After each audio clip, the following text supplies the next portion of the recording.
One of the things I hate hearing from my clients is when they say things like this.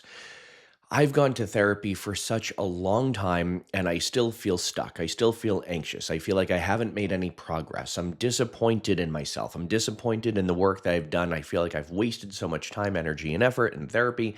And I still feel all these feelings and I still feel the same way I felt 20 years ago, 10 years ago, 5 years ago, 3 years ago. Like, geez, that's a lot. And I totally get how people can be frustrated and disappointed with themselves, with their therapist.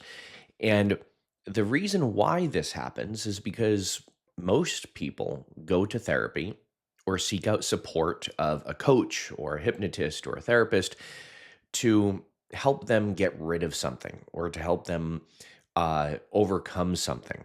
And usually, the way people think, oh, I'm going to overcome this is by getting rid of it or avoiding it. The problem is, though, that puts people in a constant state of resistance. And you may have heard before, what we resist will persist. So if you're constantly trying to resist anything that's uncomfortable, anything that could potentially be traumatic, anything that could be stressful or anxiety producing, what's going to happen is your nervous system is going to always feel like it's on edge, always waiting for the next shoe to drop, and always waiting like you're looking for the next fire to put out. And that's not a place to live. And when we live in that space of resistance, it not only causes a lot of mental difficulties, it not only causes burnout, stress, overwhelm, lack of sleep, constant worry and rumination, it also can cause physical complications as well. When we're walking through life with our our shoulders all the way up to our ears and our muscles clenched and tight, it will have a negative consequence on your body. And this is where a lot of people get stomach issues. This is a lot of people will get tension or tension headaches, and they'll start to worry about that and the manifestation of that. And then they'll try to get rid of those tension headaches. They'll try and get rid of that tightness in their stomach or irritable bowel syndrome. And a lot of these things are caused by carrying along tension, stress, and anxiety because you've been living in a world of constant resistance. So you might be wondering, okay, how do we deal with that? I'm going to tell you right now. The way that you deal with it, this is actually one of the most effective ways that I've seen my clients move through this, is not just deal with it, but to move from a place of resistance to a place of acceptance. And this is through a therapeutic principle called acceptance commitment therapy, or ACT. And one of the core foundations of acceptance commitment is values elicitation and values identification and integration. One of the reasons as to why people constantly feel like they're so all over the place, stressed and depressed and anxious and worried and like everything seems like a damn challenge all the time. The reason why is because they either don't know their core values or they're not living in congruency with their five. That was a hard word to get out, wasn't it? They're not fulfilling their five core values, or the people or the situations they're in, they're not supporting those values. And so that way, a person always feels like they're just constantly resistant or banging their head up against a wall, and everything seems like a challenge. So, one of the core principles of acceptance commitment therapy is identifying your core values and then looking at life and places where you could authentically fulfill those five core values.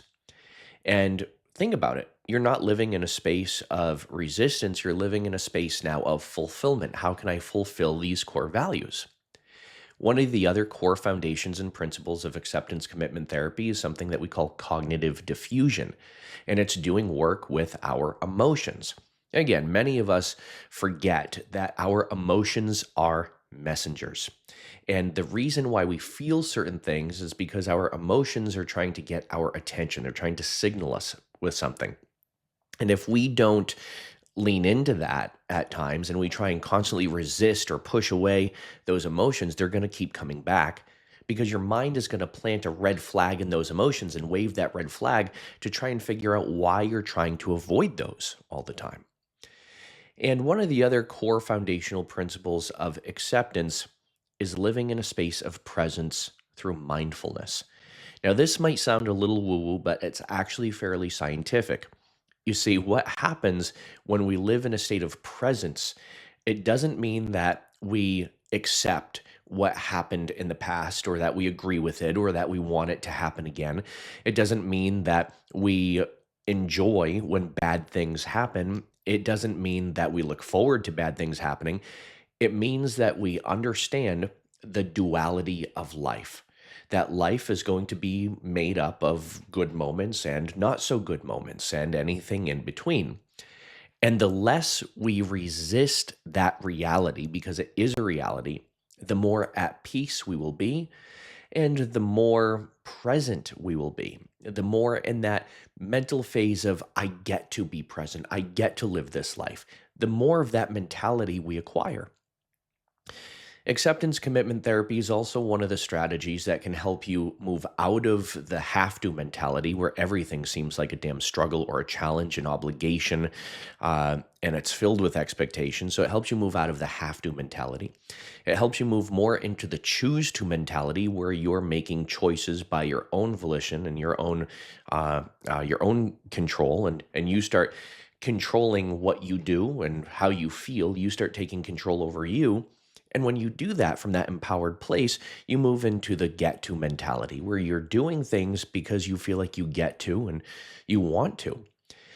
And therefore, you're not resisting every challenging thing that's going to happen in life. And life is filled with challenges. We don't talk about this enough. We don't talk about this enough about some of the challenges that we're going to come up with as we get older or some of the challenges that are going to be presented to us, right? Many times as we get older, we become caretakers of our spouses, our parents. We go through substantial losses in our life. And instead of avoiding all of that or pretending like it's not going to happen until it really happens, just being aware that, hey, I'm going to enjoy the now and I'm going to do my best to make more good now moments and understand that life is composed of really good moments and some not so good moments. When we understand that and we're not trying to constantly avoid or pretend like that's not going to happen, we constantly just push it under the rug until it does happen. And then it's like we explode or we implode inwards. Life gets more peaceful when we live in a space of acceptance and we commit to that as well. So that's why I use a lot of principles from acceptance commitment therapy. I call it acceptance commitment transformation because what it really is, it's helping a client transform. And I actually learned this several years ago when my dad was diagnosed with stage 4 cancer. And I learned acceptance commitment therapy and how to apply it to my own life, and also how to help my dad through his diagnosis and when he eventually passed as well.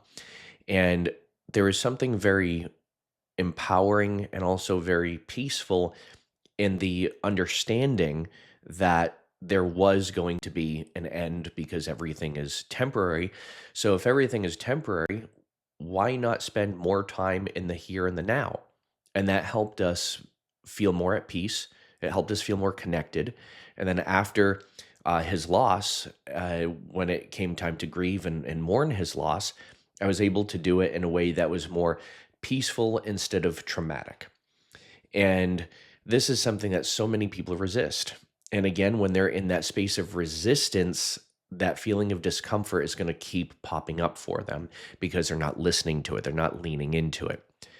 So, acceptance commitment therapy is also something that helped me through other challenges, life challenges that I had as well. When I hired some really toxic people in my business and I almost lost everything. Acceptance commitment therapy helped me also through those challenges as well. And it helped me continuously put things out there that would authentically connect to the right people. So this is why I incorporate this into a lot of the work that I do with hypnosis and with coaching, because these therapeutic modalities traditionally can take months or years to learn and apply. But when you add hypnosis or subconscious communication to these strategies, you actually accelerate the rate at which you can change something. And it happens also on a much deeper level. See, and I am a fan of therapy. I have a therapist, and I tell my therapist a lot, like, no, I know that, but I don't always feel it.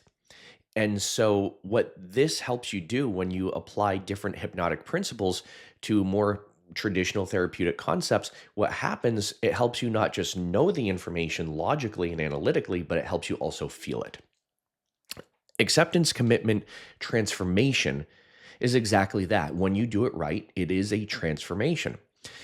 And why am I talking about this? Well, the reason why I'm talking about this is because this is where I've shifted a lot of my work to do this with a lot of my clients because I find that most people, especially now, cheapers, we need this, right? We need to move through things instead of getting stuck in them. And acceptance commitment therapy helps with that. It helps you move through things instead of getting stuck in them.